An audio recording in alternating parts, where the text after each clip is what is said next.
open place last night. It was supposed to rain all day. Yes. I went to a barbecue. It was supposed to rain. I went to a barbecue. It was supposed to rain. No, it's we had I lived just outside of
You know he's camera shy. Like Dave's run off. Yeah. You know he's camera shy.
So, First World War comes along. I presume this is a truck from that era? Or? Yes, this is a First World War truck shipped over to France in 1915 due to World War I. It was then went into World War II, but the gun was removed off the back. It was then a demountable gun, and at the end of World War II, he purchased it for his father, but the reason he actually purchased the truck was his 1929 replacement was actually down in London, and very much from the floor. We went to Slough War Office and brought a list out to London as a start for an identical truck for this. Well, that's incredible, isn't it? Because we're sitting in something made around the time of the First World War. If we look up there to those blue trucks, there's some very modern kit up there, and that's the period your firm has actually been going. Yeah, it's 1929, so if you see the blue trucks over there, they are brand new, so we literally you've got the start and where we are today. And you've got in the rear, you've got the gun here. Was this actually fired in situ, or as you said, it was demountable in the Second World War? World War One, we would leave the guns on the back. These exhibit what would be used in World War One. It was fixed to the back and had three corners to drop down the neck, which you still see today. But in World War Two, it was in changed because the guns were bigger and it was just like chunky pieces. So they dismounted from the body before it actually fired.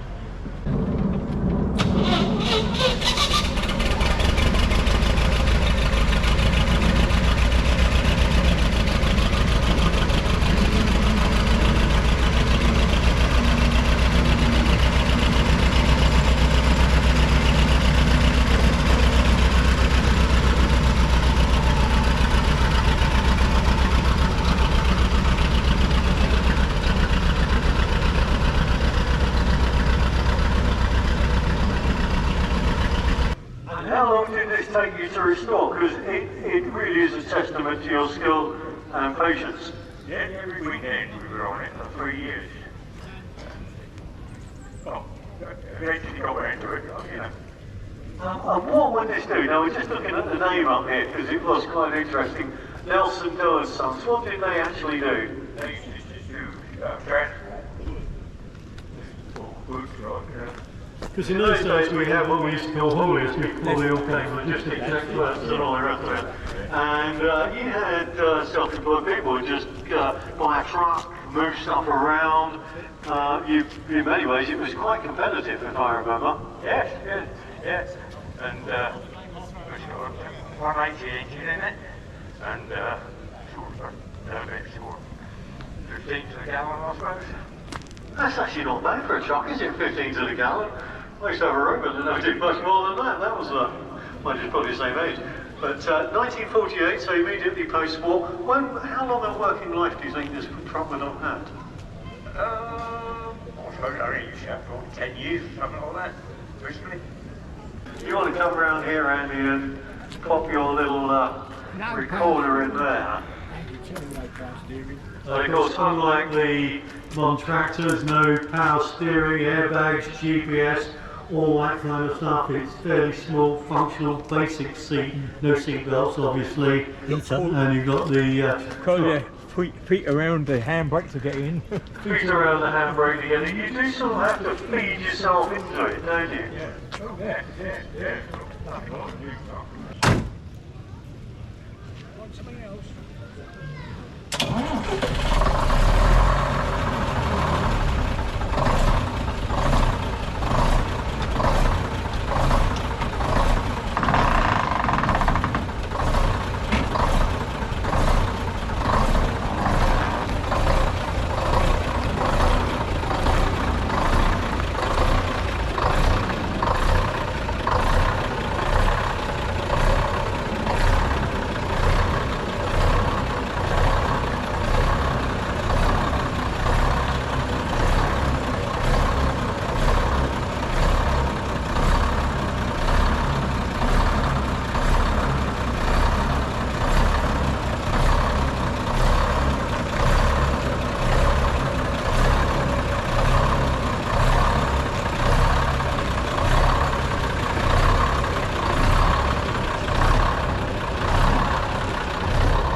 Normally we're used to Brooklands very fast cars, fast motorcycles, obviously the police use fast cars, and suddenly we've got essentially a lorry having to go very quick. You must present unique challenges for an emergency services driver. Very much so, yes. So obviously every firefighter driver is a conventional HGV driver as such. The vehicle in itself is on weight at 15 tonnes, so no means needs to be dragged around the street. We see you guys here at events and you're really ready to move if we do have a problem with a vehicle. Now, we've got a guy spraying a little bit of water here, so it's not enough coming out the sky. The fire crew will be adding to it for you. Hope you've got your waterproofs on. How much water do you carry in this?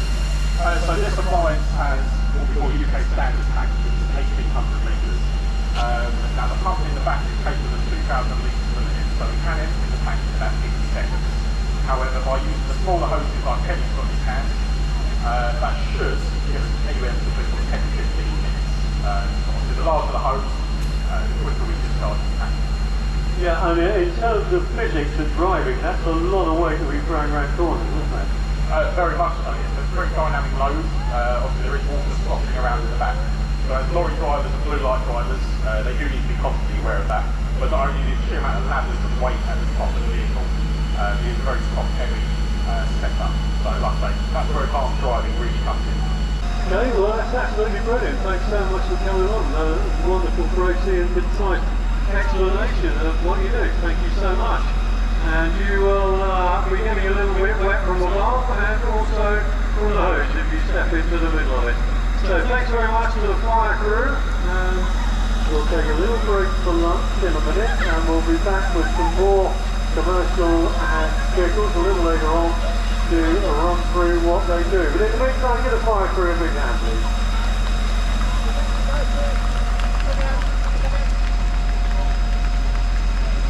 We only saw the end of steam train in August 1968, wasn't it, when steam finally came to a finish. It's sad to see an era like that go. Whenever you see a steam train on a railway now, people flock to it. I certainly think they probably would do to the steamers as well. It's a wonderful piece of kit. Thank you so much for bringing it to us today. Much appreciated.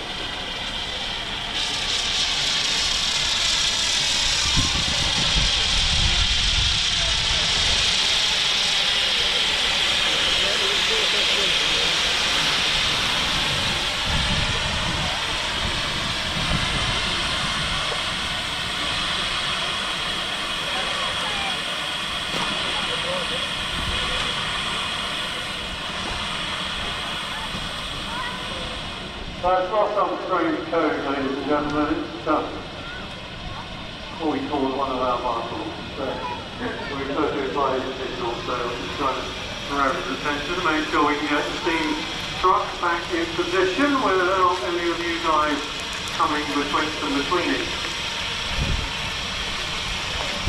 And if you haven't gone and seen this yet, also have a look at the Henry Ford plant and road making contractor caravan, because in that caravan 4 men used to live. They would work with a traction engine as they went around the country laying roads.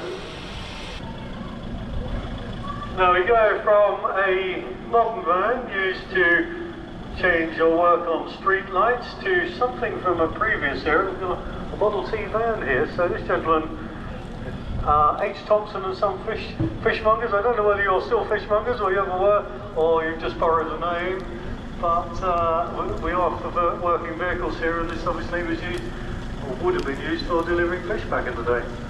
Well, that's right. It was restored by an old friend of mine whose family firm had fishmongers. They had a Model T Ford as a delivery van, but it wasn't this one. This would start in life doing war work, May 1915, it got straight into work, possibly shifting troops around. And then at the end of the war, there were thousands of Model Ts left over, and they were sold on sheep. This one went to couriers based in Folkestone and Canterbury. Did a few years delivering things, and then in 1923 was bought by a farmer for doing his egg round. And in 1930 it came off the road and became a classic chicken hutch until the late 70s when my old friend Brian found it and then restored it in the early 80s. And it basically sat in a farm museum and hardly went anywhere until I sort of got it out for its 100th birthday in 2015. And then a few years later after that I bought it. So I've had it now for 6 years, I think. Well, they're wonderful cars. I mean, the first sort of, mass production car, obviously in van form. Are they easy to drive? They're completely different to drive. They're easy once you get the hang of it, and I've often heard that if you were coming from a horse to a car, they were an ideal thing. When you go from a modern car to a T, then it's quite challenging because you have to kind of relearn. You're changing gear with your feet, and things like the left-hand pedal, you press down the first gear, let it right back up the second gear, and that's it, or 2 gears. when you pull out of a junction in a normal car, you kind of look right and left, and then you take your foot off the clutch and away you go. Do this with that, and you roll backwards. So you have to then, you have to press the pedal down when you think you're going to lift the pedal up. And you've got a no foot throttle, you've got a hand throttle. Reverse is the middle pedal.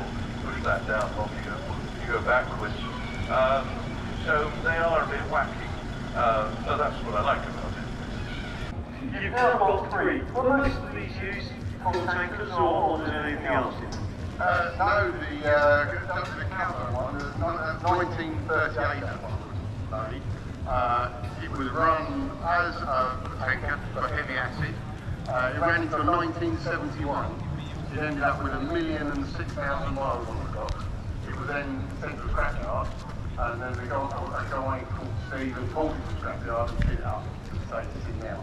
I went up to an auction to buy a trailer for cherry blossom, realised that tanker came with a lorry and everything else on as well. You don't have a good record of going to auctions and coming back with what you started on, do you?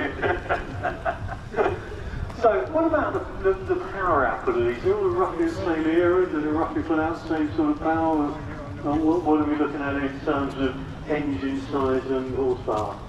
So the two oldest ones, True and Cherry Blossom, they've both got the same engine. The Gardner 120, over 9.6 litre, producing 120 horsepower.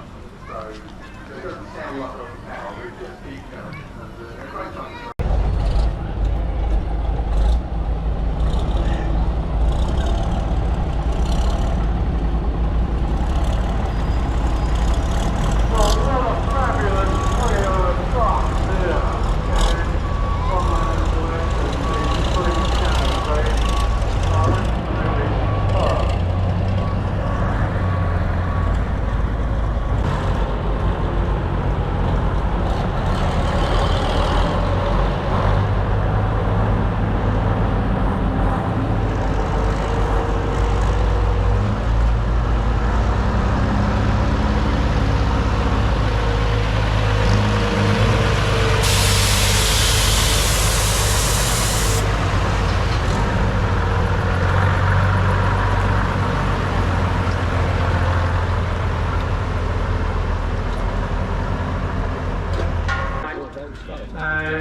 On this particular vehicle, we have a tracked vehicle. So this is the kind of vehicle you would use to retrieve and take barrels.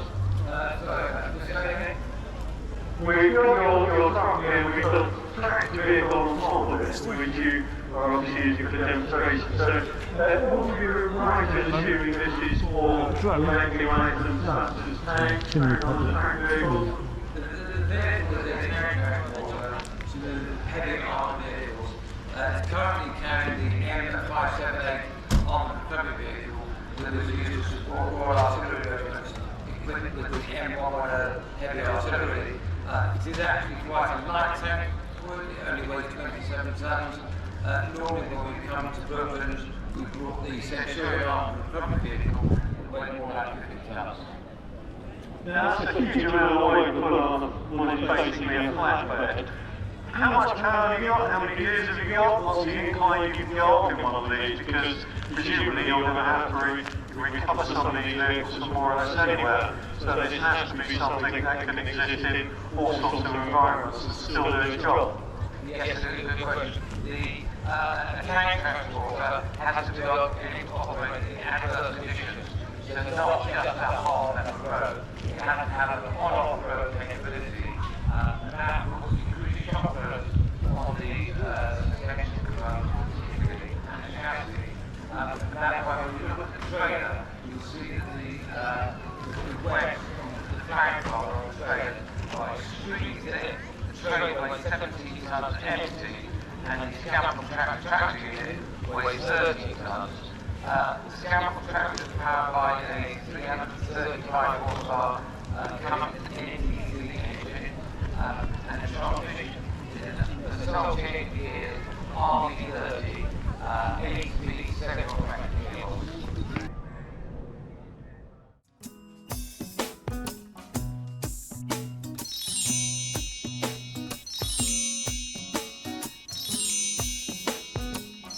And now, there's nothing that can knock me down. I'm gonna take whatever comes around.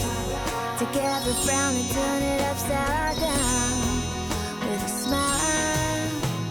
Today, no matter what comes my way, turn it into something I can celebrate. I'm gonna give the world a shake with a smile.